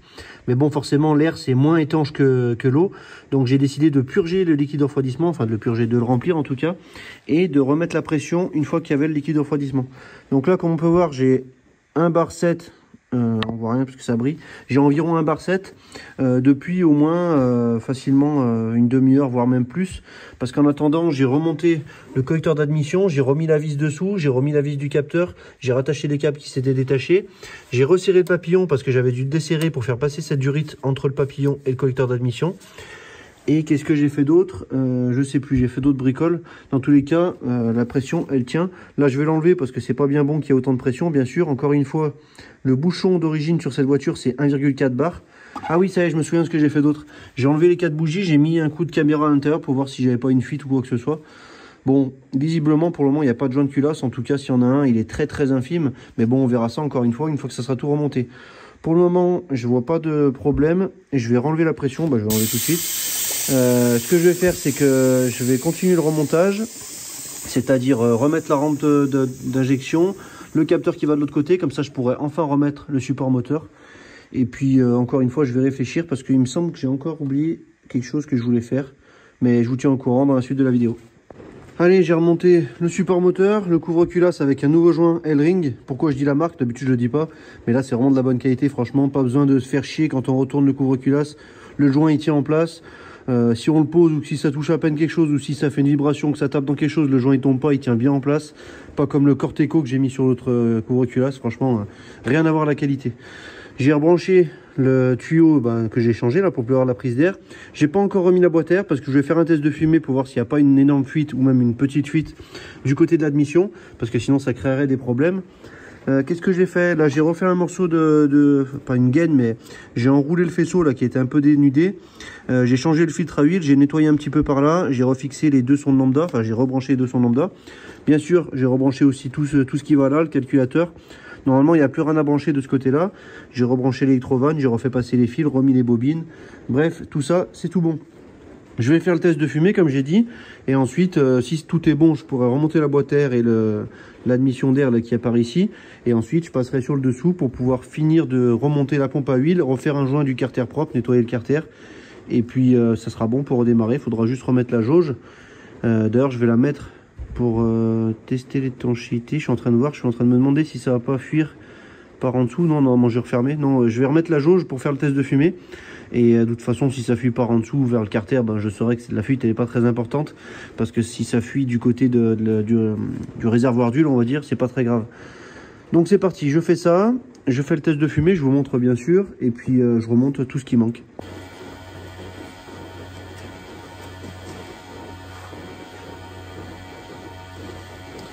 Ah, je sais pas si vous verrez là. Il y a monsieur Patajoin qui était passé vers la pompe à vide. Et apparemment il a mal fait son boulot. Donc je démonte la pompe à vide et je change le joint. Juste pour vous résumer mon test de fumée, il y avait uniquement de la fumée qui sortait de la pompe à vide ici. Pardon, je suis en train de regarder, je crois qu'il y a de la fumée, mais non. Il y avait uniquement de la fumée qui sortait ici entre le carter et la pompe à vide. Normalement il y a un joint torique, mais certainement qu'il n'a pas été remis. En plus il y avait plein de pâte à joint, j'avais nettoyé le tour de la pâte à joint. Je voulais pas démonter, mais finalement je vais démonter la pompe à vide. Et ça sortait aussi par la jauge là que j'ai pas remis, comme j'ai dit, j'aurais dû la remettre. Mais il n'y avait rien du côté du collecteur d'admission, donc ça c'est déjà bon signe. Ça veut dire que ça remontait par cette durite, ça passait dans le carter et ça rentrait là, donc enfin, ça ressortait par là. Donc avant que ça ressorte par là, il faut que ça passe dans tout le carter, que ça descende, que ça remonte, à part la pompe à vide bien sûr. Donc c'est relativement bon signe. Je viens de le dire, je démonte la pompe à vide et je change le joint. J'ai changé le joint et maintenant, je sais pas si vous verrez, en fait ça fuit de... En fait c'est l'angle du joint du couvre-culasse là qui fuit. J'aurais dû mettre un peu de pâte à joint, je vais peut-être redémonter pour mettre un peu de pâte à joint dans l'angle. Juste dans l'angle, hein, pas de partout comme ils avaient fait avant. Il y a une petite faiblesse ici. Bon, si ça se trouve, si je desserre le couvre-culasse et que je le décale vers l'arrière, peut-être que ça fuira plus ici mais que ça fuira derrière. Parce qu'il y a le même angle on va dire juste là. Mais là apparemment ça fuit pas. Je vais voir ce que je fais. Dans tous les cas, c'est pas très grave. Ça reste dans le circuit d'huile. Bon, c'est mieux quand c'est étanche quand même. Mais là, dans tous les cas, ça sera bon comme ça. Pour le collecteur d'admission, comme on peut voir, pas de fuite du tout. Donc ça, c'est bon signe. Allez, c'est parti pour la suite. Avant de remonter la boîte à air, j'en profite pour changer le filtre à air. Comme ça, je pourrai la remettre. Sur le dessus du moteur, ça sera à peu près tout bon. J'ai remis la traverse, j'ai remis toute l'arrivée d'air, j'ai tout refixé correctement, le cache au-dessus du calculateur, tout va bien. Il manquera la jauge, remettre de l'huile. Après, il manquera les phares, mais ça, c'est pas le moteur. Maintenant, ce que je vais faire, c'est que je vais relever la voiture pour pouvoir remonter la pompe à huile que j'ai fini de nettoyer. Je vais remonter aussi le carter d'huile avec un nouveau joint que je vais faire. Donc là, c'est pas un joint papier, c'est un joint pâte à joint, quoi. Et faut que je remonte aussi la tôle qui va en dessous de la pompe à huile. Je refais tout ça et puis après on pourra remettre de l'huile pour refaire un premier démarrage. Bon, j'ai redémonté le carter, j'ai nettoyé tout le plan de joint ici, que j'ai tout gratté pour enlever l'ancien joint. Bon là, il faudra réessuyer parce que forcément il y a un peu d'huile qui a coulé. J'ai remonté la tôle anti-barbotage, enfin moi j'appelle ça comme ça. J'ai remonté la pompe à huile. Donc pour la pompe à huile, 1, 2, 3 pour le serrage. D'abord 10 Nm et ensuite 25. Vous faites l'ordre que vous voulez, en tout cas c'est préconisé comme ça. J'ai bien fini de nettoyer la crépine ici. On est profité aussi pour nettoyer un petit peu le dessous de la boîte, le contour un petit peu du carter d'huile, le compresseur clim, c'était bien tout gras. Il va y avoir une fuite d'huile quelque part, bon j'espère que ça ne reviendra pas. Maintenant ce que je vais faire, c'est nettoyer le carter d'huile. Comme on peut voir à l'intérieur, il y a des morceaux de guide qui ont continué de tomber quand j'ai fait la distribution. Il faudra que je gratte aussi tout le plan de joint pour pouvoir refaire un joint propre et que ça soit étanche. Donc c'est parti pour le nettoyage et puis ensuite je remonte tout ça, le carter d'huile, serrage au couple de toutes les vis et puis on pourra repasser sur le dessus je pense. Sur le dessous c'est bon, j'ai nettoyé le carter, j'ai refait un joint propre, j'ai tout serré les vis au couple, j'ai changé le joint de vidange. Pour le moteur ça sera bon, bon je vais changer aussi le cylindre bloc inférieur ici mais je le ferai après. Là je vais redescendre la voiture, remettre de l'huile, remettre la jauge et puis on va faire un premier démarrage en espérant que tout se passe bien. Allez, j'ai mis 4 litres d'huile, donc du coup on va pouvoir tenter un premier démarrage. J'utilise pas le eDiag Elite que je vous ai présenté dans la dernière vidéo parce que je peux pas filmer et utiliser mon téléphone en même temps pour l'utiliser. Moi c'est un petit peu particulier étant donné que je filme, mais sinon je me serais servi de ça, ça aurait largement suffi. Donc là j'ai branché l'Icarsoft CR Ultra. Pour celle-ci, là, si ça vous intéresse toujours, je vous mets encore le lien, c'est valable jusqu'au 30 mars pour le code de réduction, je mettrai tout dans la description. Comme d'habitude, je mets tous les outils que j'utilise dans la description si ça vous intéresse. Donc du coup, je vais faire le premier démarrage et puis on va voir en espérant que tout se passe bien. Et j'ai pris la valise pour voir un petit peu les données en temps réel et voir s'il y a des défauts qui réapparaissent parce que je viens de tout effacer ce qu'il y avait avant. Bon, bien sûr, il n'y a pas d'effet avant et j'ai des défauts sur les ampoules, mais on parle principalement des défauts sur le moteur dans ce cas-là. Bon, la batterie elle est un peu faible, je vais brancher mon booster et je refais un essai.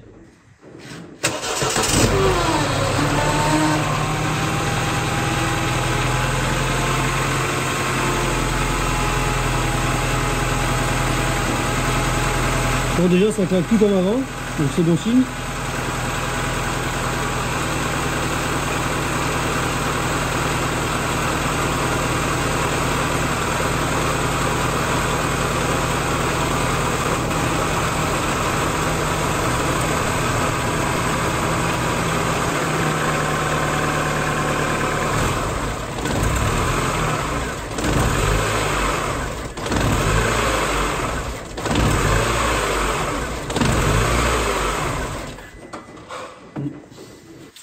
Je pense que la batterie est encore un peu trop faible et j'ai voulu enlever le booster. Je vais redémarrer, voir si ça redémarre comme il faut.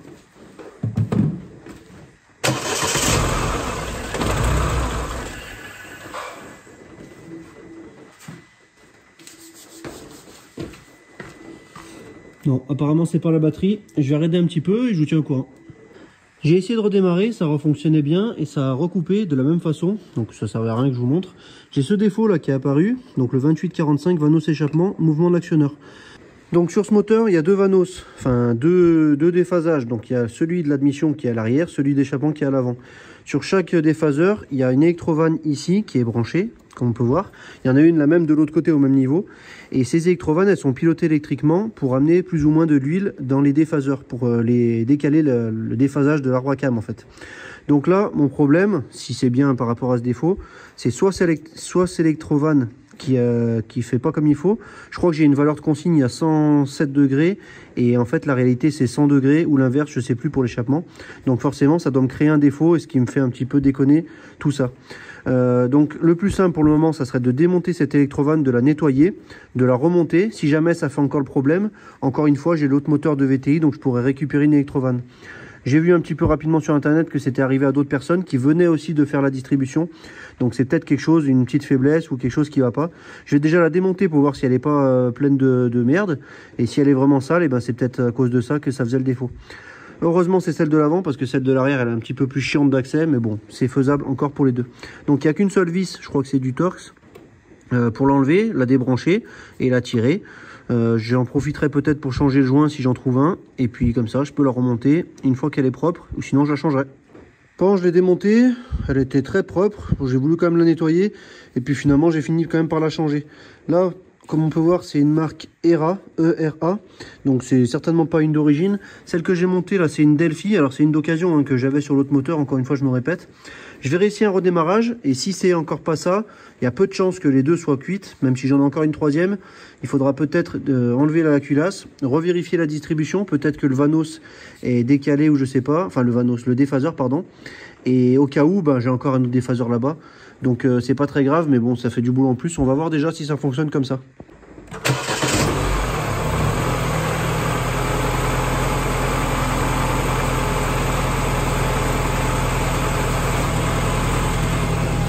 Pour le moment ça tourne bien, mais j'ai toujours un décalage ici entre la valeur actuelle et la valeur du point réglé. Donc la valeur du point réglé c'est la consigne qui est demandée je pense. Et la valeur actuelle c'est la réalité. Alors c'est toujours un petit peu mieux que tout à l'heure. Il y a encore un petit décalage, alors je sais pas, à vérifier. Je vais laisser comme ça pour le moment et puis on va voir si ça change quelque chose par la suite.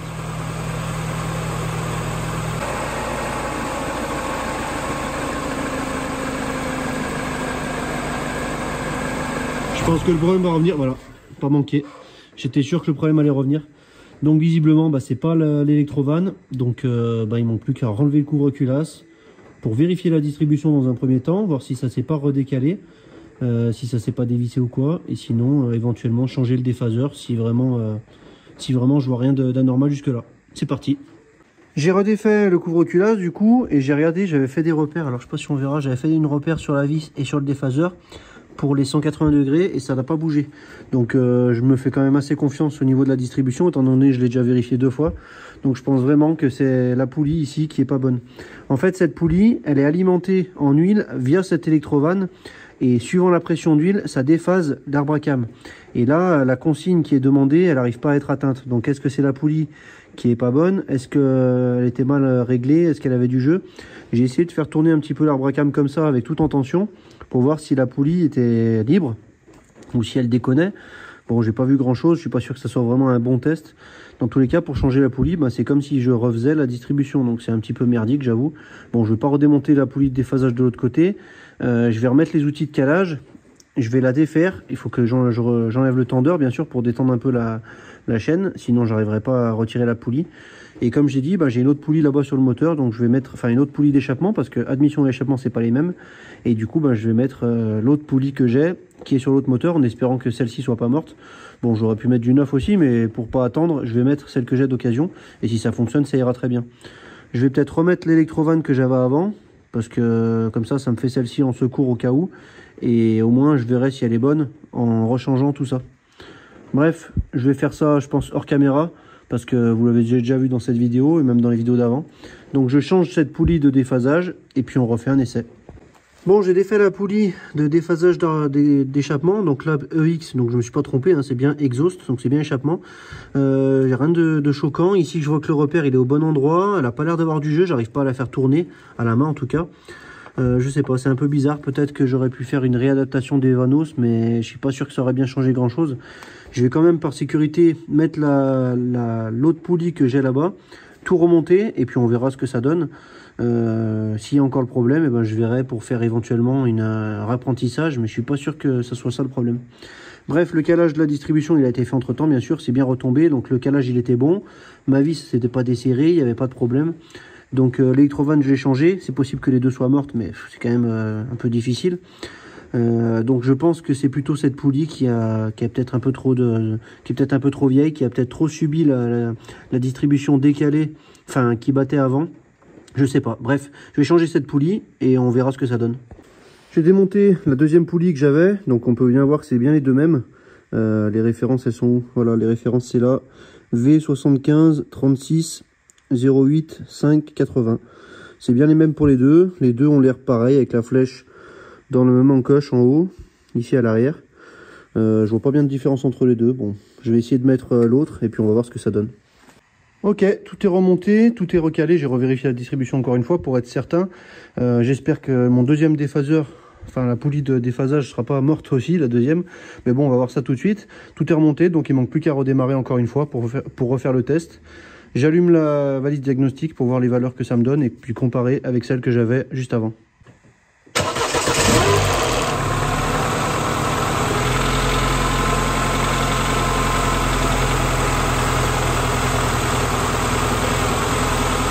Je pense que c'est pas bon encore, je sais pas pourquoi, mais on va attendre un peu, je pense qu'elle va recaler.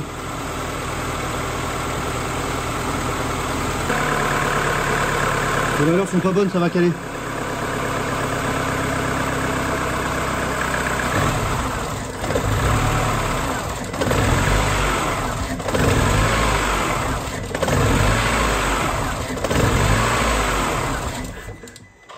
Voilà, exactement pareil, donc ça a servi à rien. Maintenant, il ne manque plus qu'à trouver le vrai problème. Bon, décidément, cette voiture elle a décidé de me casser les couilles, mais bon, c'est ça que vous aimez vous aussi. Alors, qu'est-ce que j'ai fait? J'ai rechangé l'électrovanne ici. Bon, ça n'a rien changé. J'ai mesuré la résistance des deux électrovannes et j'étais à 10 ohms. Donc, c'est environ ce que ça doit être pour que ça marche bien. Donc, je pense pas que ça soit ça.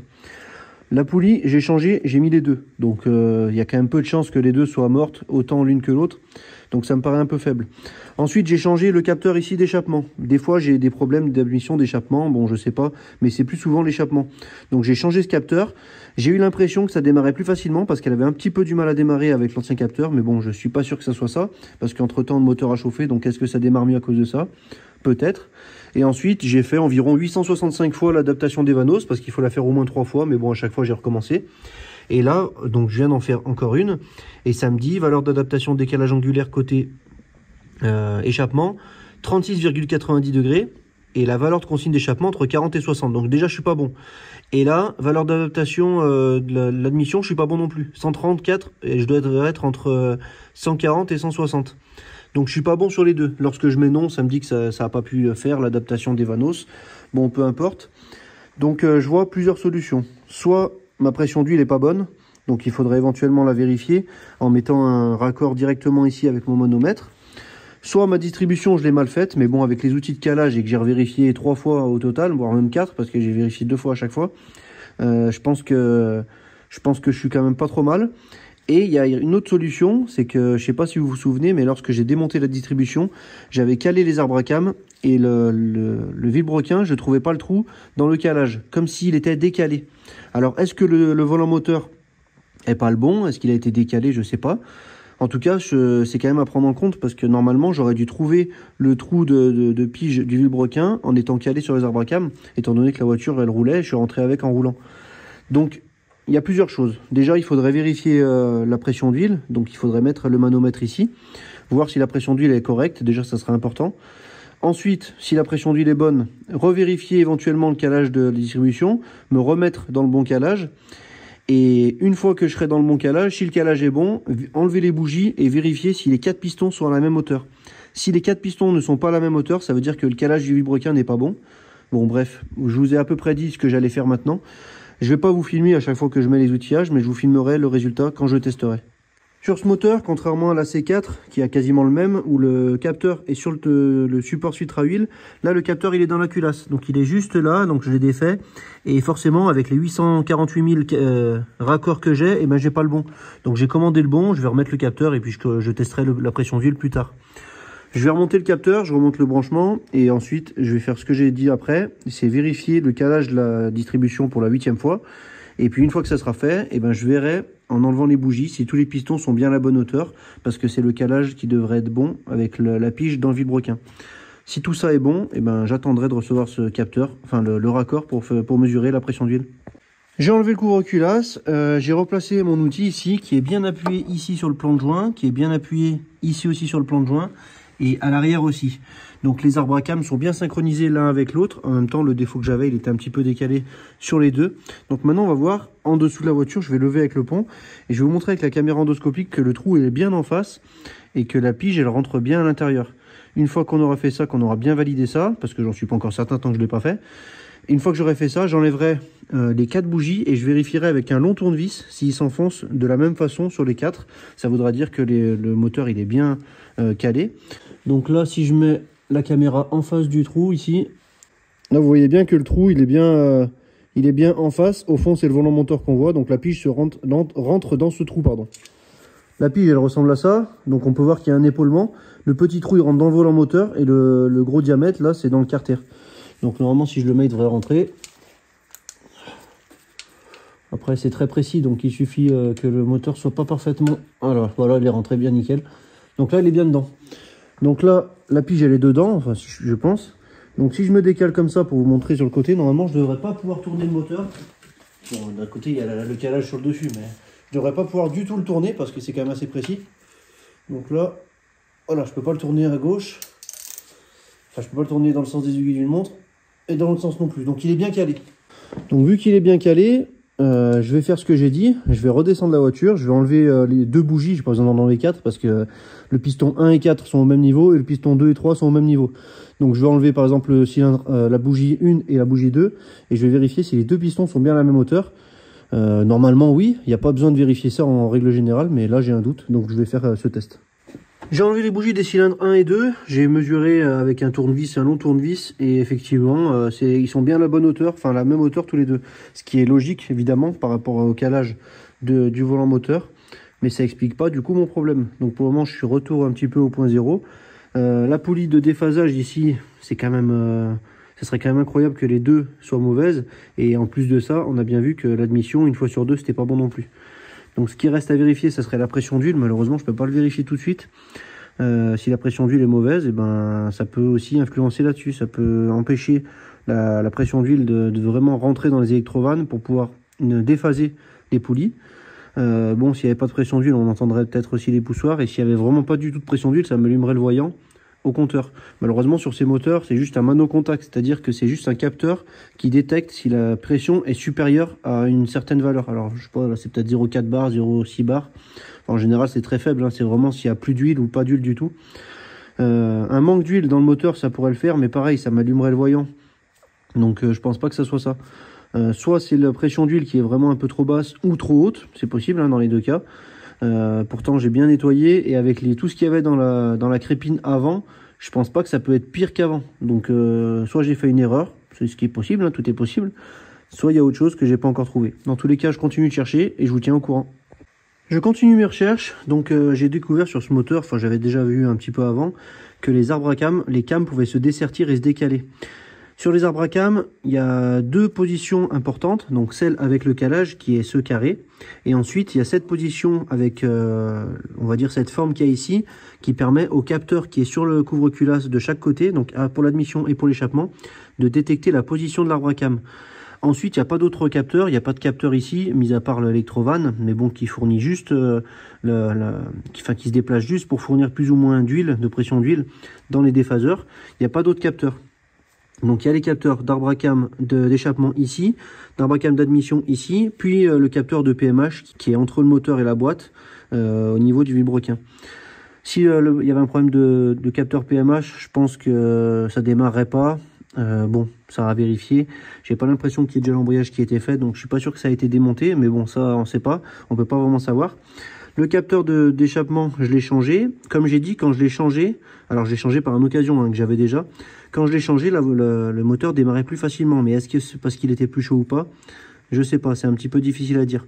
Dans tous les cas, là où je voulais en venir, c'est que si les cams avaient tourné, il y aurait une différence de calage entre le carré et cette pièce-là, qui me donnerait une information différente avec mes outils de calage et l'information de position de l'arbre à cam. Je sais pas si vous me suivez jusque là. Bref, j'ai d'autres arbres à cam, j'en ai deux autres d'échappement, deux autres d'admission, et j'ai comparé la position avec, bon c'est approximatif à l'œil, hein, entre par exemple cette arête et ici. Je vois que j'ai à peu près un écart de tant de millimètres, j'ai mesuré sur l'autre, c'est pareil. Pour l'échappement, c'est pareil, ça s'est pas décalé. Pour les trois arbres à cam que j'ai, il n'y a pas de décalage, ou alors c'est vraiment infime. Mais comme on a vu, il y a quand même, je crois, 6 degrés, 6 ou 7 degrés d'écart avec le minimum que je devrais avoir. Donc pour moi, le problème, pour le moment en tout cas, de ce que je pense, il n'est pas mécanique. La distribution, elle est bien calée. La poulie de déphasage, ici, je l'ai changée par une autre, et le problème, c'est encore le même. Ça me semble quand même bizarre. Sachant que sur le moteur sur lequel elle était, il y avait un problème de jaune culasse. Donc c'était pas lié avec la chaîne. Ensuite, le problème il est alternatif des fois avec l'admission. Lorsque je fais l'adaptation des vanos, on peut voir que les deux sont décalés par rapport à ce que je devrais avoir dans les normes. À chaque fois que je fais ça, c'est décalé. Enfin non, des fois l'admission c'est bon, des fois c'est décalé. Donc je sais pas pourquoi, pourtant il n'y a rien qui change entre les deux. Donc honnêtement, pour le moment, je suis un petit peu perdu, je sais pas trop où me diriger. Et j'attends toujours mon raccord pour mesurer la pression d'huile. Mais mis à part ça, je sais pas. Ça me semble bizarre quand même que la pression d'huile influe une fois sur deux sur l'admission et pas à chaque fois. Bref, je vais continuer un petit peu mes recherches et puis encore une fois, je vous tiens au courant. Je vais quand même essayer de voir les bons côtés. Déjà, j'ai plus le problème du tendeur de pompe à eau, j'ai plus le défaut. Donc à mon avis, c'était simplement qu'il était débranché. Ensuite, j'avais un souci de pression différentielle. C'était certainement dû à ce tuyau qui était percé, de l'air qui rentrait entre le papillon et le moteur. Donc ça faisait une prise d'air, donc c'était vraiment pas génial. Donc ça, c'est réparé. C'est déjà des bonnes choses. Le moteur, il claque plus. Maintenant, il faut quand même trouver ce problème de déphasage d'arbre à cam parce que ça rend la voiture... enfin, ça fait un défaut sur la voiture déjà. Et en plus, elle fonctionne pas correctement. Donc j'ai vérifié, comme j'ai dit, j'ai changé les capteurs d'Arbacam, j'ai changé les électrovannes 3 fois, les poulies. Bon, les poulies, j'en ai que deux d'occasion, je sais pas, à voir. Dans tous les cas, il me reste encore quelque chose à tester. En tout cas, selon moi, peut-être que j'oublie quelque chose, dites-le moi en commentaire si j'y pense pas. Mais je vais tester la pression d'huile, parce que la pression d'huile, forcément, elle est, enfin, le pilotage des Arbacam, pardon, il est influencé par la pression d'huile. Donc il y a des valeurs à respecter à certains régimes. Donc c'est ce qu'on va regarder. J'ai enfin reçu mon raccord, donc qui se branche à la place du capteur de pression d'huile sur le côté de la culasse là, et puis sur mon manomètre à côté. Je branche tout ça, je démarre le moteur et puis on voit les pressions d'huile réelles au manomètre. Parce que sur ce moteur, il n'y a pas de capteur de pression d'huile, c'est de la merde. J'ai démonté le capteur que j'ai éclaté, génial. Donc j'ai branché le manomètre externe de pression d'huile. Là je vais démarrer le moteur et puis on va voir si ça correspond aux valeurs qui sont dans l'RTA. Alors déjà à froid au ralenti, je suis environ à 3,5 bars. Bon, l'aiguille elle est noire, on la voit pas bien, mais ouais, je suis 3,5, 3,6 bars. Les valeurs elles se mesurent à 80 degrés d'huile, donc je vais attendre que ça chauffe. Donc ça y est, on est arrivé à 80 degrés d'huile, bon 81 même. Et ici j'ai 2 bars de pression d'huile, donc c'est exactement ce qu'il faut avoir au ralenti sur ce moteur. Maintenant je vais mettre le manomètre à côté de la valise avec les tours minutes. Je vais me mettre au volant, je vais essayer à 2000 tours et à 3000 tours. Normalement je devrais avoir 3 barres 2 pour 2000 et pour 3000 tours aussi. Donc je filme ça et je regarde après le résultat.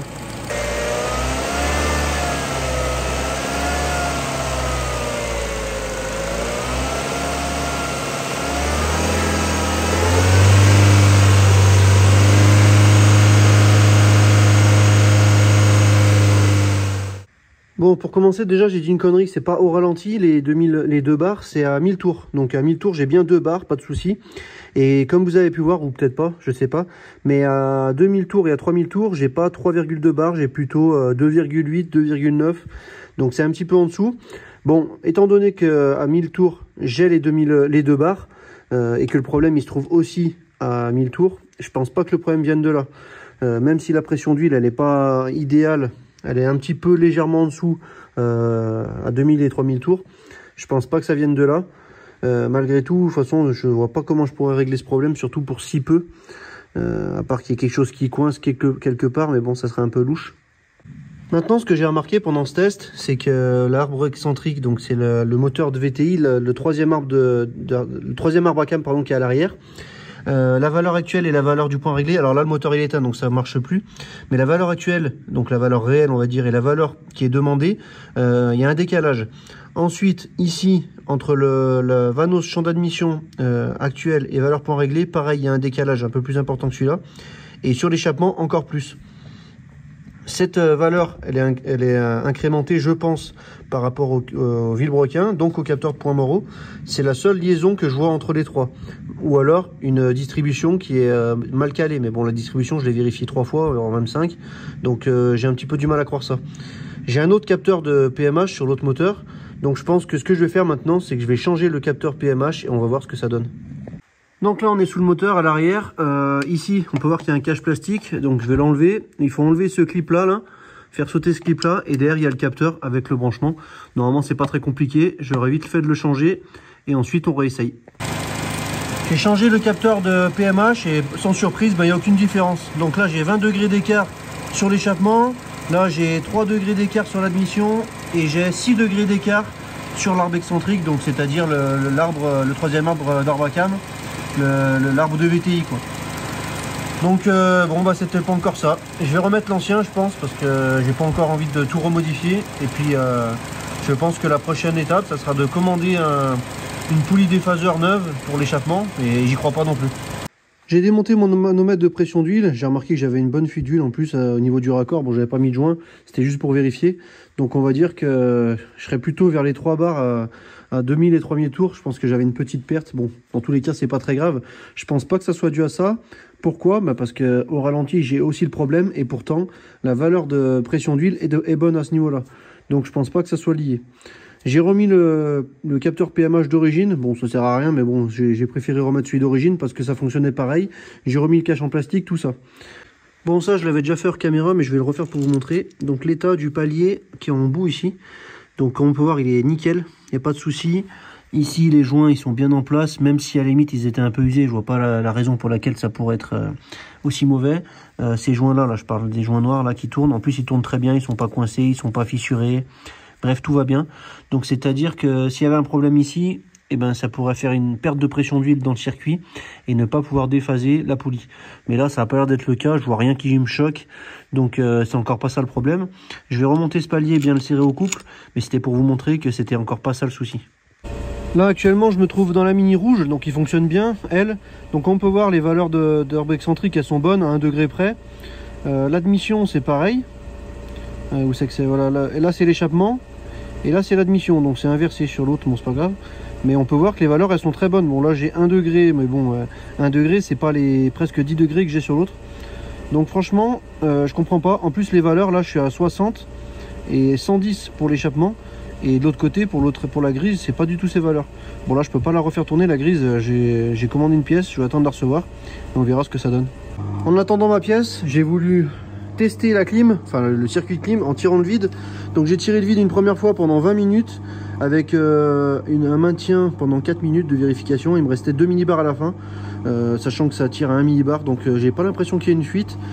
J'étais pas là, je suis parti faire autre chose entre temps. Donc j'ai refait un test rapide. Il y avait encore du vide à l'intérieur. Je crois que j'étais encore à 3 ou 4 millibars. Donc c'est légèrement remonté. Là j'ai mis un test pendant 8 minutes. Donc on va voir pendant 8 minutes si la pression remonte. Et si elle remonte pas, bah, ça me semble quand même assez bizarre. À moins que le circuit ait été vidé pour une autre raison. Et peut-être jamais rechargé. C'est peut-être pour ça que la clim fonctionnait pas. Si c'est le cas, si à la fin là j'ai pas de perte de pression, je rechargerai et puis on verra bien si ça tient pendant les prochaines semaines. Et si ça tient, bah, pour moi ça sera réparé. Finalement j'allais commander un condenseur un peu dans le vent et finalement s'il n'y a pas de fuite, et bah, ça sert à rien. Alors je sais que c'est pas comme ça qu'on vérifie la clim, pas besoin de me le dire. Mais en tout cas pour moi c'est déjà une bonne vérification. Parce que si le vide ne part pas, c'est déjà qu'il n'y a pas une énorme fuite. Donc la clim elle tiendra au moins une année, voire plus. Si c'était juste qu'il n'y avait pas de gaz à l'intérieur. Allez, je viens de recevoir à l'instant une poulie déphaseur d'échappement, toute neuve, avec sa vis en plus. Donc je vais changer ça, même si j'y crois pas trop honnêtement, mais au moins ça sera fait. Et vous n'aurez pas besoin de me dire dans les commentaires, il faut changer la poulie. En espérant que ça marche, mais honnêtement, là, avec tout ce que j'ai testé, je crois plus trop à grand chose. Bon allez, je teste ça, et on voit ce que ça donne. Allez, pour la clim, au bout de 8 minutes, toujours un millibar. Donc pour moi c'est bon. Je vais recharger la clim, de toute façon c'est mon gaz, je fais ce que je veux, je rigole. Et du coup, ben, je pense que ça fonctionnera. Enfin, ça fonctionnera, c'est sûr que ça fonctionnera. Enfin, sûr. Dans tous les cas, j'avais pas du 1 gramme de gaz lorsque j'ai ouvert, enfin, lorsque j'ai testé le circuit. Donc, à mon avis, c'est qu'il a été purgé pour une autre raison. Peut-être sortir le moteur, je sais pas. Avec Monsieur Patajoin à l'époque, c'est possible. Et en fait, je pense qu'elle a jamais été rechargée. Donc, c'est ce que je vais faire maintenant. Allez, la clim, ça sera bon. Impeccable pour la voiture. Maintenant, on change la poulie. Allez, c'est bon, je vous ai passé tout ça. 35 minutes après, 30-35 minutes après, j'ai fini de tout remonter, tout est calé, j'ai enlevé les piges. La poulie était bien calée, j'ai revérifié bien sûr entre temps, j'ai remis le bon tendeur, j'ai bien tout resserré au couple. Donc là maintenant, je vais redémarrer. Je pense que je vais préparer la valise pour refaire une adaptation des vanos directement, avant que ça commence à déconner ou quoi que ce soit. Parce que quand ça déconne, l'adaptation, je crois qu'elle loupe. Bon bref, je suis un peu stressé, j'avoue. D'habitude, je peux refaire un moteur complet, je suis pas angoissé du démarrage. Là, je suis pas angoissé que ça va démarrer ou pas, je suis angoissé que ça va encore être en panne. Mais bon, on va voir ça dans quelques secondes.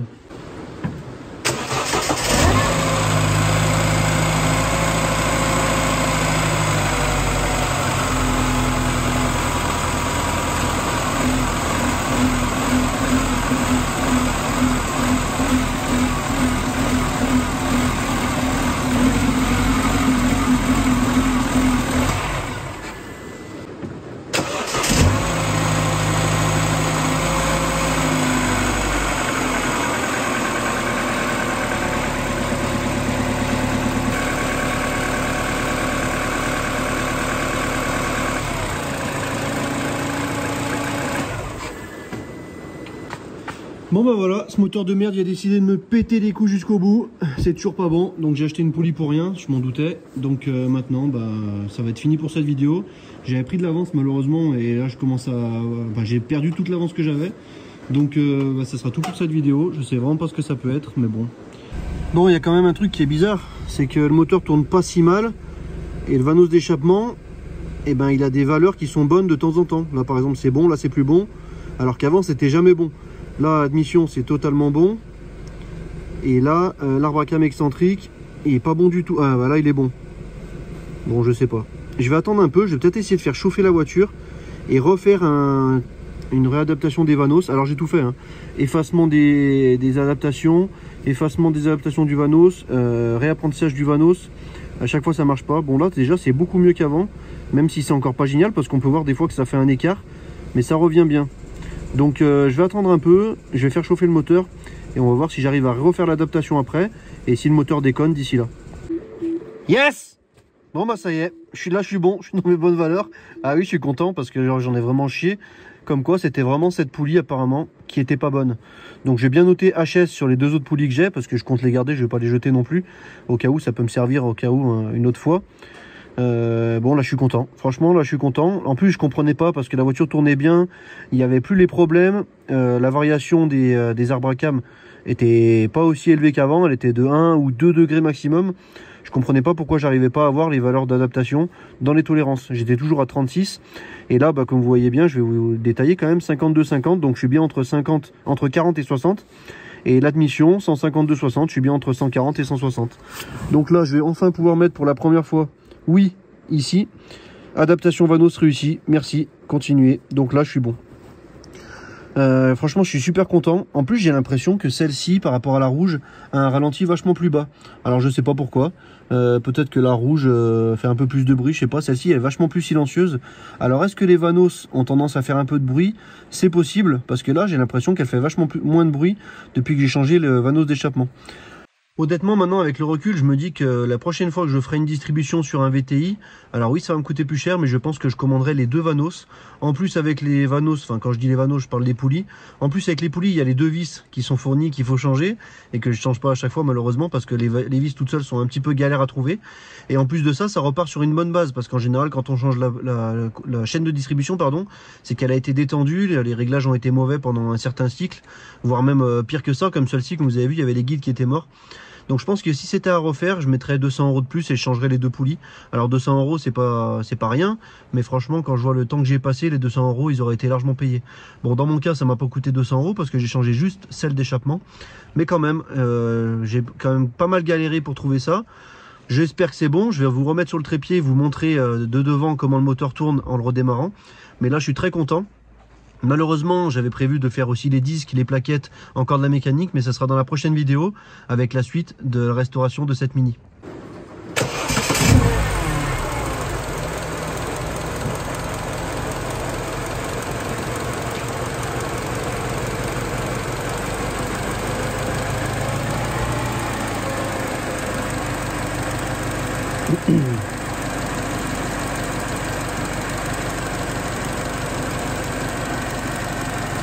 Là je suis dans l'unité contrôle moteur, dans le DMA, lire des codes erreurs, pas de code erreur, donc ça c'est déjà la première bonne nouvelle. Ensuite le flux de données, déjà les températures je vais vous montrer. Donc les températures, là le moteur il est chaud, bon il n'est pas totalement chaud mais il est assez chaud, température d'huile 70 et température moteur 87 degrés. La durée d'eau elle n'est pas du tout dure, donc j'avais un petit peu peur d'un joint de culasse. Pour le moment je suis assez rassuré. Franchement la voiture tourne très bien, enfin le moteur tourne très bien, je suis très content. Il fallait bien finir sur une bonne note pour une fois. Et la distribution, si je vous mets toutes les valeurs. Donc là, l'arbre à cam excentrique, voilà, il y a 1 degré d'écart. Bon, même pas 0, 1 degré, ça dépend. Ici, l'admission, ça varie un peu plus. Bon, c'est vrai qu'il n'est pas neuf, mais je sais pas. Des fois, c'est bien et des fois, c'est moins bien, mais ça arrive à se rattraper quand même. Et enfin, pour finir, l'échappement, c'est pareil. Des fois, ça va à 114. J'ai regardé sur la rouge, ça me le fait aussi un petit peu. Peut-être pas autant, mais bon, dans tous les cas, ça fonctionne bien. La voiture tourne bien quand j'accélère. Il n'y a pas de défaut. J'ai réussi à faire les adaptations des vanos. Donc pour moi, c'est bon. C'est juste un petit ajustement en temps réel qui se fait. Dites-moi ce que vous en pensez dans les commentaires. Mais moi, en tout cas, je suis très content du résultat. Ça fait une énorme différence avec avant. Il n'y a plus de plaquement. J'ai plus le défaut de la pompe à eau. J'ai plus le défaut de pression résiduelle. Et le défaut de vanos que j'avais après la distribution, je ne l'ai plus non plus. Le boîtier d'eau il fuit plus, il va falloir que je roule un petit peu avec la voiture, mais pour le moment la restauration n'est pas finie et je vous montrerai ça dans la prochaine vidéo. J'espère que cette vidéo vous aura plu. Je sais qu'elle est très longue celle-ci. D'ailleurs, si vous avez suivi jusqu'à la fin, n'hésitez pas à me le dire en commentaire, ça me fera vraiment plaisir. Comme vous avez vu, j'en ai vraiment chié sur ce moteur. J'ai passé autant de temps à essayer de rechercher la panne que de réparer tout le reste. Bon, c'est pas grave, c'est comme ça que ça arrive. J'ai compté mes heures, donc je vous en parlerai un peu plus tard pour cette voiture. N'hésitez pas à me dire ce que vous en avez pensé en commentaire, à me laisser un like, c'est vraiment important pour moi, ça me l'aide beaucoup à être vu par les autres. Encore une fois, je vous mets les liens de tout ce que j'ai utilisé comme outil dans la description, dont le Krieg Weaver qui est franchement super bien. J'avais une panne de compresseur d'ailleurs, elle est réglée, je sais pas pourquoi, du jour au lendemain il a remarché, donc tant mieux pour moi. Et je vous dis à bientôt dans la prochaine vidéo. Salut!